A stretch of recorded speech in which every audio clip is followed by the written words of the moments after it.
La crise que connaît l'Union pour la démocratie et le progrès social, UDPS en sigle, est une crise endémique particulièrement tenace qui a traversé des générations des cadres et plus de 2 cycles électoraux tout de même.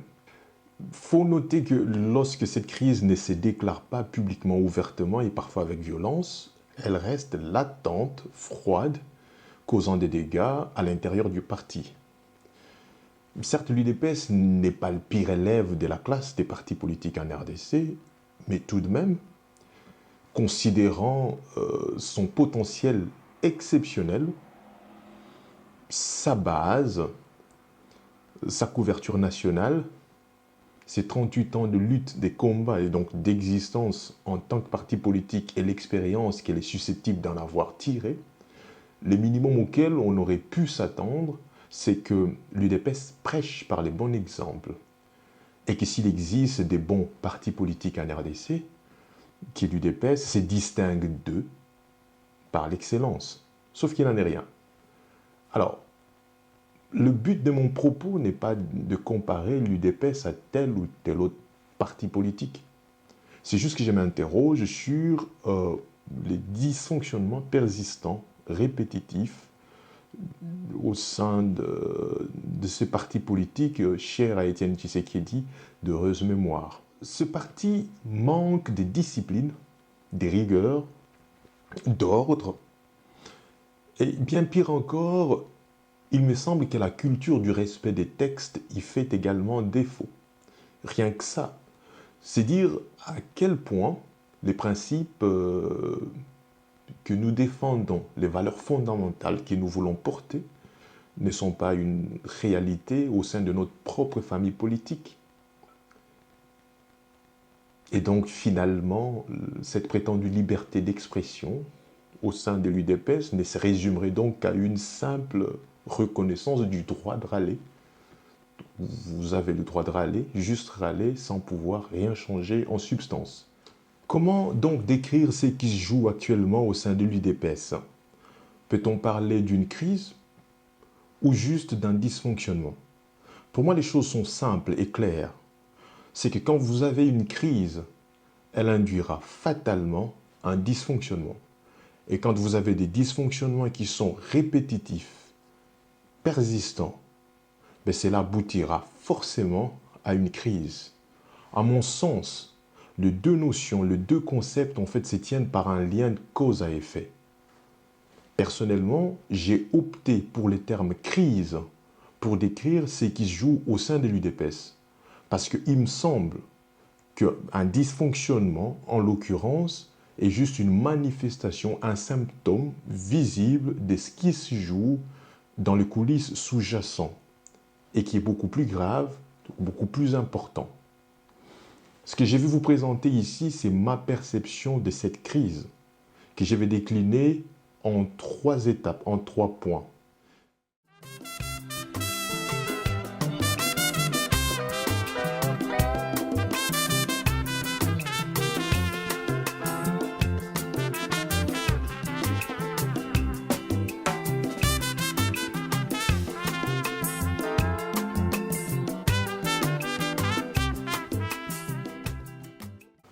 Par dysfonctionnement structurel, j'entends ceci, c'est que dans toute organisation humaine, quand vous avez un objectif à atteindre, vous vous organisez en structure. Et dans mon entendement, ces structures correspondent à des tâches, à des fonctions essentielles qui accompagnent l'action du groupe pour atteindre l'objectif que l'on s'est fixé. Les statuts de l'UDPS prévoient de telles structures, sauf que dans la réalité palpable, ces structures sont inexistantes, ou elles existent mais elles sont inopérantes, ou sinon en tout cas elles opèrent mais en dysfonctionnement. Prenons l'exemple d'une structure, la structure communicationnelle de l'UDPS, un véritable désastre. Et en vous disant ça, je ne vous livre pas un scoop. La rétrocession des 40% des cotisations aux organes de base, le budget annuel du parti, Quelqu'un est censé rédiger le budget, le soumettre à une tierce personne pour validation à combien est évalué le budget annuel 2019 ou 2020 de l'UDPS. Est-ce que s'il existe, si ces documents existent, est-ce qu'il a suivi le prescrit statutaire ou l'affectation des ressources? Comment sont affectées les ressources au sein du parti? Quelqu'un peut me dire, y a-t-il un document? Est-ce qu'on peut y accéder? Il y a une commission pour l'égalité entre hommes et femmes qui pilote cette commission. Quelle est la dernière fois que cette commission s'est réunie? Y a-t-il un rapport d'activité? Est-ce qu'on peut y accéder? Est-ce que notre parti a un site web? Je veux dire un site web où on peut trouver des informations, des renseignements nous concernant, les dernières informations, des véritables mises à jour. Je ne parle pas d'un site où vous avez les dernières infos qui remontent à 2016. En fait, c'est ce que j'ai appelé dysfonctionnement structurel. L'inconsistance des statuts, une certaine forme de faiblesse qui est traduite par des incohérences ou l'inapplicabilité de certaines dispositions statutaires. Je vais vite vous prendre un exemple. En 2011, le président Étienne Tshisekedi décide de ne pas reconnaître les institutions issues des élections de cette année-là. C'est là comme conséquence que la Convention démocratique du parti, la CDP en sigle, ne pourra pas être valablement installée. Pour cause, les membres qui composent en fait cet organe sont issus des institutions qui ne seront jamais reconnues. Mais au niveau de nos statuts, les statuts ne changent pas en 2011. Et d'ailleurs, jusqu'à ces jours, la Convention démocratique du parti est restée le troisième organe dans l'ordre hiérarchique des organes nationaux. Mais dans la pratique, en fait, l'applicabilité de cette disposition statutaire a rencontré un souci. Vous avez dans vos statuts un organe, mais dans la réalité, cet organe n'existe pas.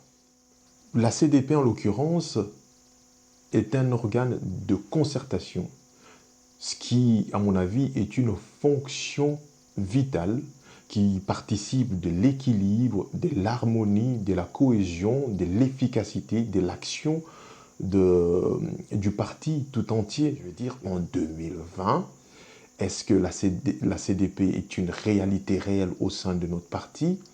Il en va de même de la commission électorale permanente du parti, mais aussi il faut savoir est-ce que tous ces organes, toutes ces institutions fonctionnent suivant le prescrit de nos statuts. Si vous êtes un parti politique qui fonctionne sur base des textes, et que vous vous rendez compte que dans vos textes, en fait, il y a des dispositions statutaires que vous pouvez appliquer et d'autres que vous ne savez pas appliquer, quelle qu'en soit la raison. Donc, la solution serait soit d'amender, d'ajuster les statuts, au besoin, les changer. Si vous pensez comme moi qu'il existe des dispositions statutaires qui sont en souffrance, donc vous êtes d'accord qu'il y a une certaine inconsistance, eh bien, il faut y remédier au plus vite. C'est la troisième caractéristique, une caractéristique que je n'avais pas particulièrement envie de commenter, mais elle est une composante essentielle de cette même crise, donc il faut qu'on en parle. Les conflits interpersonnels, c'est quelque chose de courant dans toute organisation humaine, ce qui est tout à fait normal. Sous d'autres rapports, j'aurais été tenté de penser, d'espérer que ces conflits auraient pu induire une certaine émulation, un esprit de compétitivité, une espèce de course après l'excellence, ce qui aurait pu être bénéfique pour l'évolution du groupe, du parti. Donc, ça aurait pu être possible, hein, pourquoi pas. Mais il faut reconnaître que dans le cas d'espèce, au sein de l'UDPS, des conflits interpersonnels ont atteint des proportions assez inquiétantes, donc il va falloir s'y pencher. Toutefois, je tiens quand même à préciser que de mon point de vue, outre les ambitions personnelles, individuelles, voire peut-être égoïstes, pourquoi pas, certains de ces conflits entre individus sont nourris, si pas déclenchés, par l'une des deux caractéristiques précédentes ou peut-être simplement par les deux caractéristiques, c'est-à-dire les dysfonctionnements structurels, l'inconsistance de nos statuts. Eh bien, tout cela peut avoir un effet, provoquer un conflit entre deux personnes parce qu'on se marche sur les plates-bandes ou alors exacerber un conflit qui existait déjà. Donc c'est là qu'il faut faire attention. Personnellement, je pense que les deux caractéristiques précédentes influent négativement, alors très négativement, sur les conflits interpersonnels au sein de l'UDPS.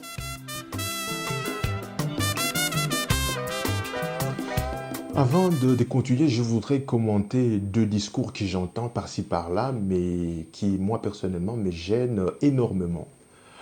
Le premier, j'entends que l'UDPS est un parti des masses, et comme c'est un parti des masses et que la masse ne réfléchit pas, chacun fait un peu ce qu'il veut. Et surtout quand ça sort de la bouche d'un cadre responsable du parti, ça me gêne au plus haut point. J'ai l'impression que c'est une tentative de se soustraire à la sanction qui est due justement au fait que vous avez failli à votre mission de mettre de l'ordre au sein du parti, de garder la discipline au sein du parti. Pour moi, c'est un argument de fuite. Parce que si l'UDPS est un parti des masses, donc il faut le diriger comme on dirige un parti des masses, donc en utilisant son cerveau et son âme, si on considère que la masse n'a pas de cerveau, n'a pas de réflexion. Donc il va falloir que le responsable cadre du parti fasse ce job-là, plutôt que d'essayer de se dédouaner inutilement face à des dérapages, des dérives, des cacophonies, des agitations des parlementaires debout, des cadres qui évoluent en électrons libres, qui font un peu ce qu'ils veulent, quoi. Voilà. La pyramide renversée, ça c'est notre discours. Elle est marrante, elle est jolie en fait comme rhétorique, mais je pense que les concepts de la pyramide renversée est difficilement démontrable, hein, en tout cas sur le plan rationnel. Parce que déjà, les statuts prévoient l'ordre hiérarchique des organes. Et la base se trouve, je pense, à la 4e position. C'est vraiment la base. Voilà. D'où vient l'idée que au sein de l'UDPS, ce serait les concepts de la pyramide renversée. Je pense d'ailleurs que dans tous les partis politiques qui fonctionnent normalement, quand vous avez une base, puisque la base est composée de plusieurs membres, si on use du principe démocratique, donc forcément on va faire la volonté de la base. Mais il faut le faire suivant un certain ordre, une certaine discipline, c'est ce qu'on demande, n'est-ce pas? En fait, moi je pense qu'ici, ce qui se joue, c'est le fait que les gens ne sont pas à leur place et ne font pas ce qu'ils doivent faire. Et d'ailleurs, en disant ça, je pense aux cadres des Balkans, c'est comme ça que je les appelle, des l'UDPS à l'extérieur. Je les appelle des cadres des Balkans. Pourquoi? Parce qu'ils sont observateurs. En fait, ils ont évolué pendant des années dans un parti politique qui était dans l'opposition. Aujourd'hui, les choses ont changé, mais leur rôle, en fait, doit être redéfini. Ils ne savent pas trop quelle partition jouer dans cette nouvelle configuration.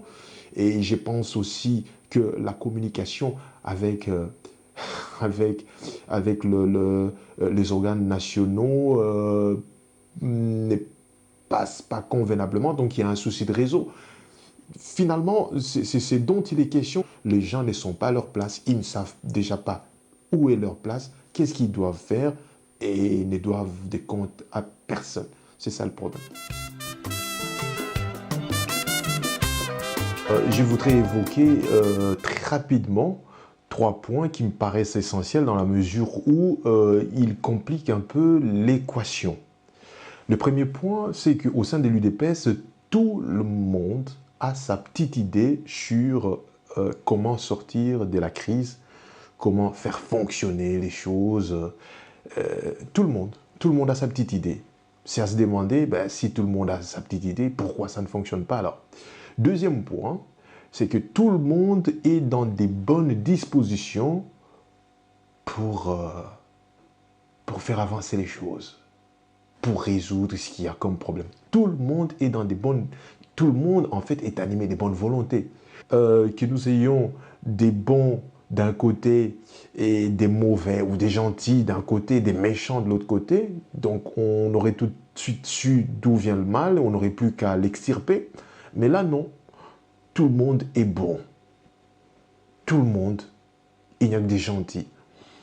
Troisième point, c'est ce que j'appelle le chantage à la redevabilité.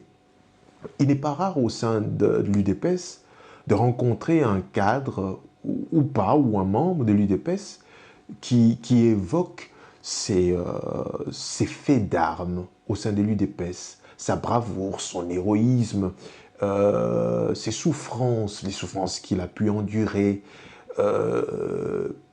ses sacrifices, comme si cela était censé lui conférer des droits inaliénables, inattaquables, des droits divins. Voilà, par-dessus tout. Alors, je voudrais rappeler que si nous avons milité au sein de l'UDPS, et que nous continuons encore à le faire, c'est parce que nous avons cru en une valeur, nous avons voulu porter un idéal, l'instauration d'un état de droit. Et donc, c'est si quelqu'un estime que pour avoir perdu son boulot à cause de l'UDPS, sa femme ou ses enfants, ou avoir fait de la prison, devrait lui conférer des droits spéciaux au sein du parti, en fait, je pense que cette personne-là se trompe. Mais je reviendrai avec une toute petite vidéo spécialement consacrée à cette notion de chantage à la redevabilité, mais très prochainement. Donc ici, je m'en vais vous proposer la petite piste en fait de sortie de ce que j'appelle crise au sein de l'UDPS.